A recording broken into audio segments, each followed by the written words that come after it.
proud people of Iran. আসলেই কি মারা গেছেন বেঞ্জামিন নেতানিয়াহু? কিভাবে নিহত হলেন তিনি?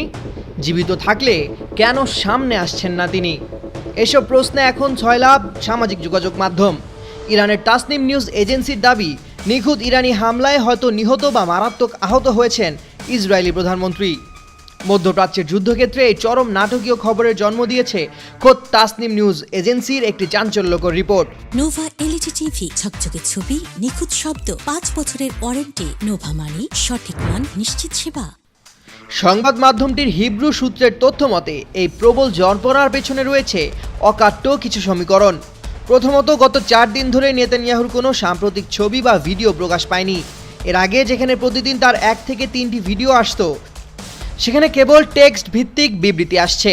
দ্বিতীয়ত, গত 8 মার্চ তার বাসভবনের চারপাশে সুইসাইড ড্রোন ঠেকাতে নিরাপত্তা নজিরবিহীনভাবে বাড়ানো হয়েছে।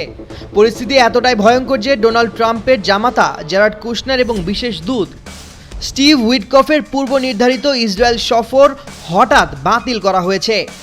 এমনকি ফরাসি প্রেসিডেন্ট ইমানুয়েল ম্যাক্রোর সাথে নেতানিয়াহুর ফোন আলাপের কোনো সুনির্দিষ্ট তারিখও প্রকাশ করেনি ইসরায়েল।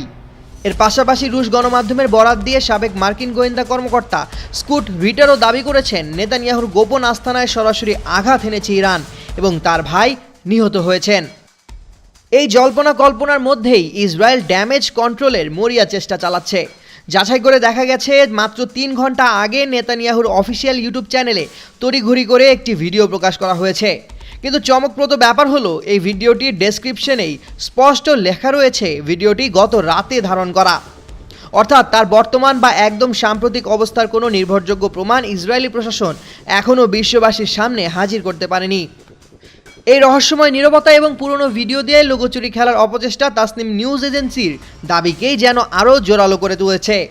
নেতানিয়াহুর চূড়ান্ত পরিণতি যাই হোক না কেন, নিখুঁত ইরানি হামলায় ইসরায়েলের শীর্ষ নেতৃত্বের এমন পলাতক দশা প্রমাণ করে ইরানি চূড়ান্ত নিয়ন্ত্রক। Desk report, 21 television.